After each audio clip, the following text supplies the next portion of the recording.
ED की तरफ से 3 समन जारी किए जा चुके हैं, लेकिन शाहजहां शेख पुलिस की गिरफ्त से दूर है। उत्तरी 24 परगना के संदेशखाली ब्लॉक में टीएमसी के इस नेता के ऊपर ईडी पर हमले, महिलाओं के यौन उत्पीड़न और राशन घोटाले में शामिल होने का संगीन आरोप। शाहजहां शेख के ऊपर आरोप है कि महिलाओं की सुंदरता को देखकर उनका उत्पीड़न वो किया करता था, उसके गुर्गों के दम पर अपना साम्राज्य कायम किया। अब सवाल उठता है कि आखिर शाहजहां है कौन, जिसके आतंक से संदेश खाली दहल उठा। आइए एक नजर डालते हैं इसके जीवन परिचय पर और समझने की कोशिश करते हैं कि आखिर इतने बड़े साम्राज्य का विस्तार इसने किसके संरक्षण में किया, आखिर इसको किसका समर्थन मिला। लेकिन उससे पहले जल्दी से मेरे YouTube चैनल बेबाक पल्लवी को आप सब्सक्राइब कर लीजिए, ताकि मेरी आने वाली कोई भी वीडियो आपसे छूट ना जाए। अगर आप फेसबुक पर हमारी वीडियो देख रहे हैं तो लाइक और फॉलो जरूर करें। आइए अब वीडियो की शुरुआत करते हैं। शेख शाहजहां ममता बनर्जी की पार्टी टीएमसी का नेता है। वह 2016 में ममता बनर्जी की पार्टी में शामिल हुआ था।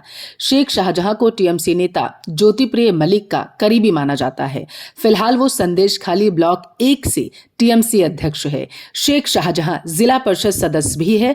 इस पद पर वह टीएमसी के टिकट पर ही चुना गया था। 2019 के लोकसभा चुनाव में बशीरहाट सीट से नुसरत जहां को जिताने में शेख शाहजहां की बड़ी भूमिका मानी जाती है। बशीरहाट के मुस्लिम वोटर्स पर पकड़ रखने वाले शेख शाहजहां टीएमसी में शामिल होने से पहले लेफ्ट की राजनीति किया करता था। सीपीएम ने शेख शाहजहां को ईंट भट्टा यूनियन का नेता बनाया। आरोप है कि उन्होंने मछलियों के कारोबार से लेकर जमीन की दलाली तक की और मोटा पैसा कमाया। लेकिन 2011 में बंगाल की सत्ता बदल गई। ममता बनर्जी पावर में आई तो शेख शाहजहां ने भी पाला बदल लिया। वह लेफ्ट को छोड़कर ममता बनर्जी की पार्टी में शामिल हो गया। शेख शाहजहां पर आरोपों की लंबी लिस्ट है। आरोप है कि शेख शाहजहां बांग्लादेश से घुसपैठियों की एंट्री करवाता है। इल्जाम यह भी कि शेख शाहजहां गरीबों की जमीन को हथिया लेता है। शेख शाहजहां और उनके लोगों पर जबरन महिलाओं को उठाकर उनका दुष्कर्म करने का आरोप भी है। इस बीच ममता बनर्जी पर शेख शाहजहां के खिलाफ एक्शन का दबाव बढ़ गया।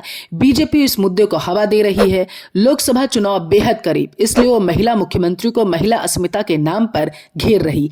दूसरी तरफ ममता बनर्जी हैं, जो राजनीति की माहिर खिलाड़ी मानी जाती हैं। वह जानती है कि अगर संदेशखाली के नाम पर वह झुकी तो उन्हें चुनाव में इसका नुकसान उठाना पड़ेगा। पश्चिम बंगाल में मुस्लिम वोटर्स की तादाद करीब 27%। संदेशखाली मामले के आरोपी शेख शाहजहां इसी समुदाय से ताल्लुक रखते हैं। मुस्लिम वोटर्स एक बड़ा तबका ममता बनर्जी के पक्ष में वोट करता है। इसे बंगाल के वोटिंग पैटर्न से आइए समझते हैं। 2006 के विधानसभा चुनाव में टीएमसी को 22% मुस्लिम वोट मिले। 2011 के चुनाव में यह बढ़कर 35% हो गया। 2014 के लोकसभा चुनाव में यह 40% हुआ और 2016 के चुनाव में यह बढ़कर 51% हो गया। 2019 के लोकसभा चुनाव में यह 70% तक जाकर पहुंच गया। 2021 के विधानसभा चुनाव में इसने 79% का आंकड़ा छू लिया। राजनीति में एक बात आम है कि मुस्लिम वोटर्स कांग्रेस का साथ देते थे, लेकिन ये आंकड़े बताते हैं कि मुस्लिम वोटर्स के बीच ममता बनर्जी का जनाधार पश्चिम बंगाल में लगातार बढ़ा। इसलिए माना जा रहा है कि वह ऐसा कोई भी कदम नहीं उठाना चाहती जिससे मुस्लिम वोटर्स के छिटकने का खतरा बन जाए। माना जा रहा है कि संदेशखाली के जरिए बीजेपी ममता बनर्जी की इसी सियासत पर निशाना साध रही।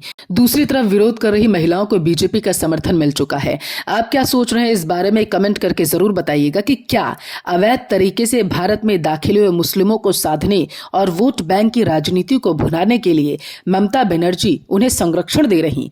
क्या शेख शाहजहां ईडी के डर से फरार है या फिर वजह कोई और है? क्या आम चुनाव पास होने की वजह से बीजेपी इसे भुनाने की कोशिश कर रही? और सबसे अहम बात, शेख शाहजहां फरार है, क्या इसी वजह से बेखौफ होकर महिलाएं अपनी बात को रख पा रही? क्या बंगाल में महिलाएं असुरक्षित हैं? अपनी राय जरूर दें। जय भारत।